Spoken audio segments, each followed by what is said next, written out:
I want LinkedIn to be a revenue driver for my company. Nobody wants to be sold on LinkedIn, right? 350 people I reached out to connect with, about 150 connected back. It's just me right now. And I have about 30 clients. The world needs more entrepreneurs.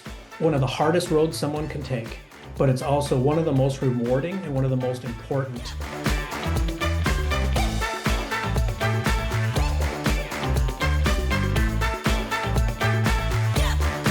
Welcome to today's episode of Free to Lead, Journeys of Leaders driven by passion, inspired by purpose. And today I've got Colin Herdman.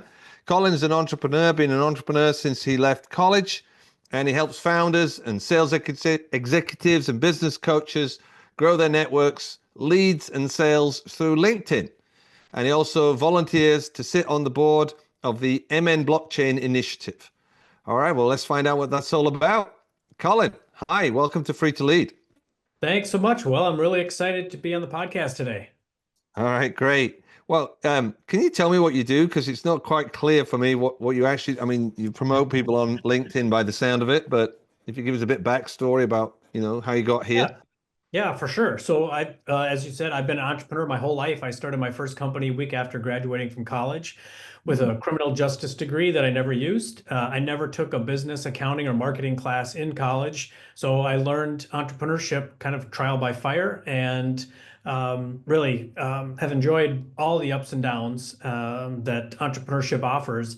That first company I had for a little over a decade and then sold it. And then in 2007, I started Monkey Island Ventures with two buddies of mine. We've all known each other since we were about 5 years old. And Monkey Island is named after a park we used to play at when we were kids, located here in the Minneapolis-St. Paul area in Minnesota.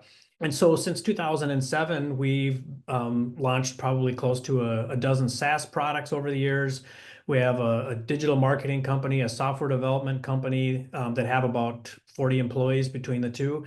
And then I kicked off Rainmaker, a LinkedIn productized service that I've been doing about 7 years for our own products and services. But then I started offering this as a kind of a business model about a year ago. And so that's kind of our quote unquote startup kind of underneath the Monkey Island Ventures umbrella. So that's it in a nutshell. And I'm happy to dive into any details around any of that. Who's your ideal kind of customer then and what is it that you provide? What is it you're actually doing for them? When I do kind of growth hacking through LinkedIn, I want LinkedIn to be a revenue driver for my company. I want to use LinkedIn in a way that it's growing out my network, my leads, and sales. And that's the same approach that I use when I'm helping my clients leverage LinkedIn. So there's a software and process that I've developed to kind of sit on the back end. And really what I'm doing is just automating certain things within LinkedIn that are really helping my clients grow their network, leads, and sales, but they have to also kind of abide by this philosophy that I have and that I've been using, which is, you have to be authentic and genuine on LinkedIn. I think most people do a good job of that. And you got to be authentic and genuine to yourself and to the brands that you represent, conversational in tone. I think that's what most people expect. The second thing is you have to approach LinkedIn with an educational mindset because nobody wants to be sold on LinkedIn, right? So we get those spammy messages, people trying to sell us, that just doesn't work. And then the third thing is, you have to, as a founder or as anybody that sits in a sales or marketing seat, you have to know what are the pains and barriers your prospects are trying to overcome. And then from there, you need to understand what is it they want to be educated on. And most importantly, what is it that you can teach? What can they learn from you? And to me, that's the philosophy for success on LinkedIn, which is being authentic and genuine, coming in with an educational mindset and figuring out what it is your audience can learn from you. What can you teach? So that's kind of that top layer. There's two other layers underneath it. One is around audience building, and then the final is just around a very specific strategy set that I use that anybody can use. The thing about Rainmaker is I'm not doing anything anybody couldn't do manually. I'm just simply automating some best practices on LinkedIn, which is saving time. But what I really love is just kind of sharing my expertise on what your audience should be doing very specifically on LinkedIn. And I think that's where I could provide a ton of value. I'm in a few different business masterminds. How do you get your posts to get circulated on LinkedIn? You know, you can do your posts, you can do a great job of your posts. You're authentically trying to make, contribution, educate people, provide Mhm. value so that you make Right. the right kind of connections with your ideal kind of clients, Hmm. Hmm. Um, you can put a lot of time into a really great post and it just doesn't seem to see anybody seems to see it. Yeah, right. No, I understand that pain point for sure. And so a point of clarification is there's kind of this demarcation line where when I'm working with clients and really what I'm focused on even for myself most of the time is I'm not focusing at all on my clients' profiles and I'm not helping them at all with organic posts. Like what I do has nothing to do with organic posts. It has nothing to do with likes and comments and those kinds of things. It's a different way of using LinkedIn. Maybe I'll just quickly get into that and then you can certainly interrupt me or let me know if you have questions. But Yeah. we talked about the philosophy, right? That educational mindset, being authentic and genuine. Underneath that, then, is starting to build out an audience. Who is it that you want to be connecting to? Who's your ideal client profiles? What does that look like? And I'm almost always using Sales Navigator. If and Sales Navigator is the sales tool that LinkedIn provides. Yeah. Half my clients have Sales Navigator, the other half don't. If they don't have it, then I'll use mine to build out the audiences. Um, and then there's two other kind of growth hacks that your audience could think about using on LinkedIn. One are LinkedIn events. So if you have any direct competitors that are putting on a LinkedIn event, or if there's an industry organization that is putting on a LinkedIn event around a topic that your business solves for, if you go and attend that event, you can see everyone else that's also attending that event. And you can actually start to build out an audience of people that are publicly raising their hand and saying, this is who I am, and I'm interested in learning more about this topic. Okay. So that's one growth hack is using other events to start building out prospect lists. The second would be identifying a thought leader in your space that you could use as a proxy. So, for example, there's a woman that has about 70,000 followers on LinkedIn, and she talks a lot about, LinkedIn profiles and LinkedIn posts and all those kinds of things.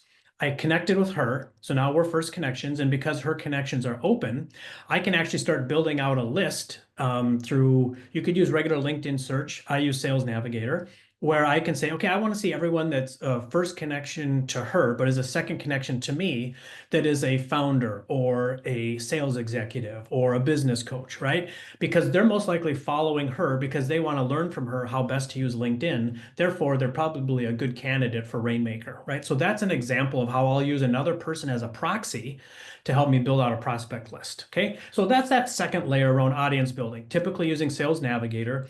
And then using LinkedIn events and LinkedIn thought leaders as a proxy. Those are a couple other ways of kind of honing in on audiences as well. So the bottom layer then is around activating that audience. Okay. And this is where it gets very prescriptive. So the number one thing that you need to be doing is continually building out your first degree connections. I think a lot of people undervalue the value of a first degree connection. I would much rather have that over someone's email.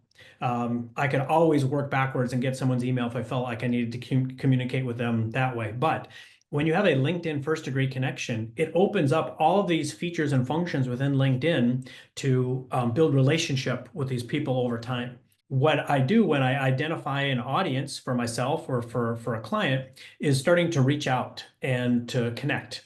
So what we typically do is reaching out to 25 people a day, Monday through Friday during normal working hours. So it's 125 people a week, 500 people a month. We are not using a connection message most of the time. If someone doesn't connect within 30 days, then we withdraw the invite, right? A lot of times people aren't connecting back. It's not they don't want to connect, but it just your invite gets lost in all, the other alerts and it just gets pushed down. So it's good hygiene to go in and remove invites that you've sent to people that's over a month old. And again, you can do all these things manually if you want. And then with those first degree connections, it's also under what LinkedIn kind of has as like a weekly limit. So that allows you to still go to like in-person networking events and connect with people organically throughout the week as well on LinkedIn. So that's kind of that growing network of first degree connections that allow you to continually tap into that first degree network for some of the other activities that you can do. So one of those is we're typically bolting on like a messaging campaign where that first message is just thanking them for the connection authentically, right? Mm. And you're not selling anything, you're not even trying to help, you're just thanking them. The second message and beyond then is where you really not need to provide value. That could be in the form of asking them a really thoughtful question. That could be providing them an asset that you built out that you want to share with them, or maybe a third party has built out an asset of high value that you want to share with them. Maybe there's a LinkedIn poll you'd like to invite them to. Maybe there's a LinkedIn event, whether it's in person or a LinkedIn live stream that you want to invite them to, right? There's all these things that you can do to activate that audience with thought leadership and really adding value to the relationship without selling and helping you kind of further that relationship in ways where they start to trust you, they start to know you, and it gives you that opportunity then with this growing first degree network that you touched on, is that when you're posting any organic content, you now have a larger audience of ICPs that are potentially seeing this content, as well as some of the other content that you'd be sending them directly. The one other thing that I would say is a very typical campaign that I like to use for myself, is building out these first degree connections, messaging people in really thoughtful ways. So an example would be sales executives here in the Minneapolis, St. Paul area, where my first, where I'm just thanking them, and, mentioning in that thank you message, that we're both in the Twin Cities. And then my follow-up message is asking them if they know of any good networking events. My third message was inviting them to participate in a LinkedIn poll. And so of like the 350 people I reached out to connect with, about 150 connected back. Of that 150, I got around 40 to participate in my LinkedIn poll. And then I invited them a couple weeks after the LinkedIn poll to learn from me on a LinkedIn live stream. And I think I got around 50 of them to register for my LinkedIn live stream. And my LinkedIn live stream is, learn how to grow your network leads and sales on LinkedIn. It's a half-hour live stream where I'm really diving into, some of the details that I'm even talking about here today. But it's a deck that I've used over and over again over the last year, and I've made improvements over time. But the beauty of it is that I'm targeting with these LinkedIn live streams sales executives. I will target separately founders, presidents, CEOs. I will target separately from that, like business coaches or fractionals is another vertical that I've built out.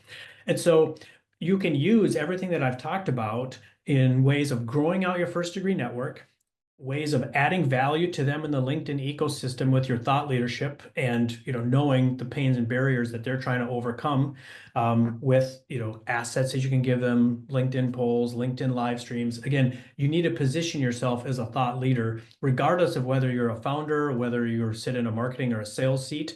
That is your job, that's your role, and that's how you can really leverage LinkedIn to grow out your network, your leads, and your sales. Got it. And what have been some of the challenges for you with building this? How big's the business now? It's just me right now, and I have Oh, about 30 clients. yeah. I'd say about a third of them are, fractionals, solopreneurs, individual founders. But the other third are, founders and co-founders but they have a team of probably anywhere from like 10 to 50 employees. And then the other third are, bigger companies where I have some of their sales team on the platform. So, yeah, so I think that's one of the things I need to figure out in 2025 is like kind of who's my ideal client set. Hmm. But I really like working with all three of those kind of verticals, if you will. It's great. And the process is exactly the same. Doesn't matter whether you're a fractional solopreneur or whether you're a salesperson in a 10,000 person company. That process I explained to you is what they all should be doing. So you have this business and you have other businesses also. You mentioned two others. Yeah. Yeah, yep. So we have a digital marketing company that's been around for over a decade now. And my business partner, Josh, is the president of that. And then we also have a software development company that my other business partner, Zach, is the CEO of that. And that they work with very different types of customers. Agurian, our digital marketing company, works generally with, small but mighty marketing teams and companies that are probably, 25 to 25 million plus in Mm. revenue. Cloudburst is our software development company, and we're almost exclusively just working with founders and helping them build software the way that we've always wanted to build software, which is, fast, low cost, really leveraging no code, low code, and AI to build out quick products so we can see if the market responds. So those are the two service-based companies that we have, and then Rainmaker is a little over a year old. If we could wave a magic wand, where would you like it all to be in 12 months? That's a great question. I think with my focus being on Rainmaker, what I would probably, like to see the business doubled in a year. Yeah. I think I could still run that pretty much just myself. And I think I would learn a lot by just bringing on more clients, figuring out, what kind of questions and thoughts they have, and starting to kind of figure out more who my ideal client is. At some point, right now my clients just interact with me. I think at some point I might create more of a front end experience online for my clients. But Yeah. right now they just interact with me and they get my expertise, and then they also get the automation that I put in place. Yeah. So if you doubled the business in 12 months, right? So that's, I think you said you had, did you say you have 25 or 30 clients? What was Yeah, it? yep, around 25, 30 clients somewhere in there. Yep. Right. So if you had 60 clients, hmm is that like getting to the maximum you can do on your own? Yeah, I think that would probably be pretty close because the way that I've set it up, I do some hand holding, with my clients, which I think on one hand works out really well for them and for me because I'm understanding the nuance of what my clients want and I'm able to better build out, I think, Rainmaker as a productized service. The downside is just takes more of my time. Yeah. I could certainly, begin to hire people to do what I do, but right now I think I really want to just um, lean into the business model and learn as much as I can and really kind of create processes around everything that I'm doing in a way that would make bringing on any employees that much easier. 5 years' time, where would you like it all to be? If with a magic wand, it all worked out. Well, I would say having a front end that clients are interacting with, having a strong customer support, and strategy. I think there would be certainly element of have your element of AI in that. So that would be one.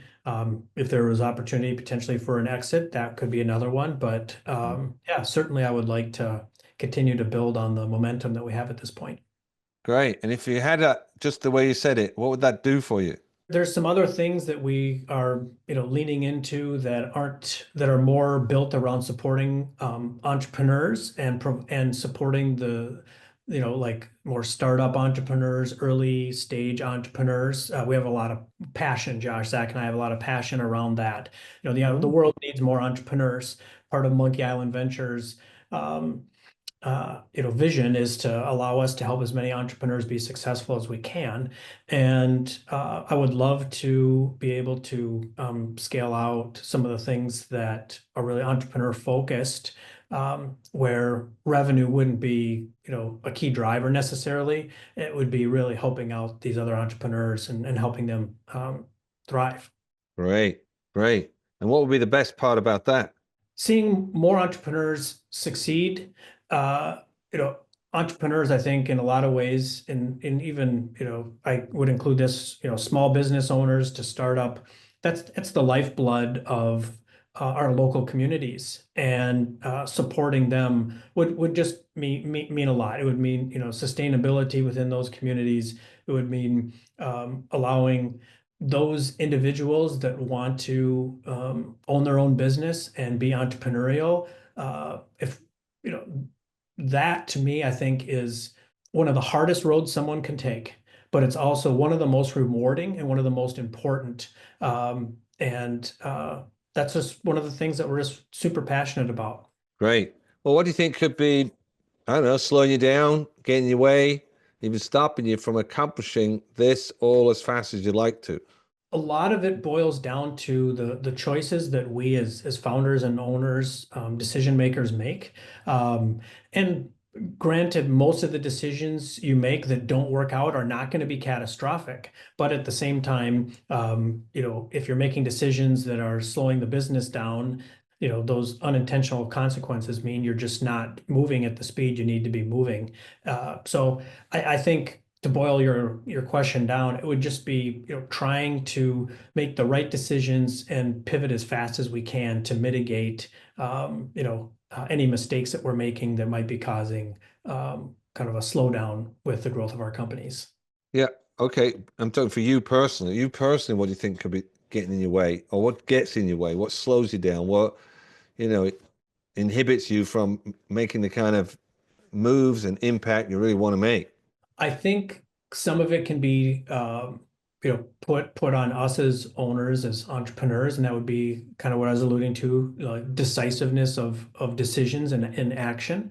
I think the Right. other side of it would be around resources, right? So Mm, how much, how much time, how much money are we putting into, which businesses at what time, and kind of looking at the overall landscape of we're pretty heavy in tech. So looking at the overall landscape in tech, around software development, around digital marketing, around LinkedIn, what types of investments and what type of time do you want to make and where? Um, I think that's probably the number one thing.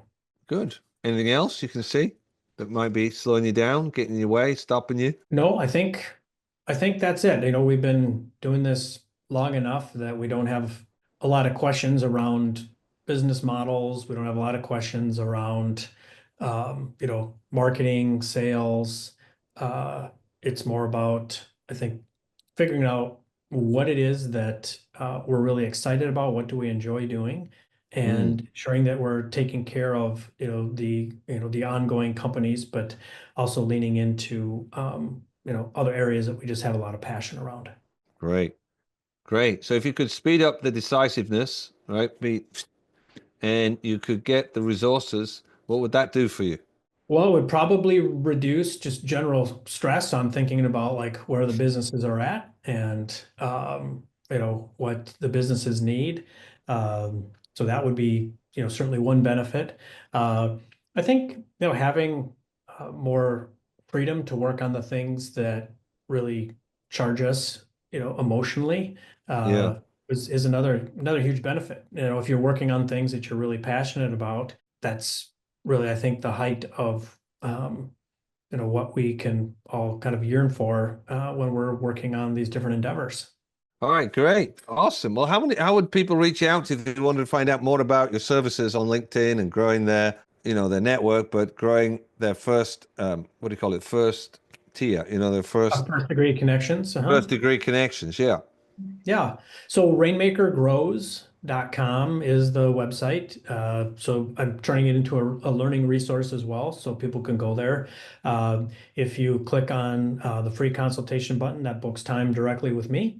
And then I'm also the only Colin Herdman on the internet. So feel free to reach out to me through LinkedIn. And I love chatting and helping people out. So don't hesitate to reach out if you have questions or want to connect.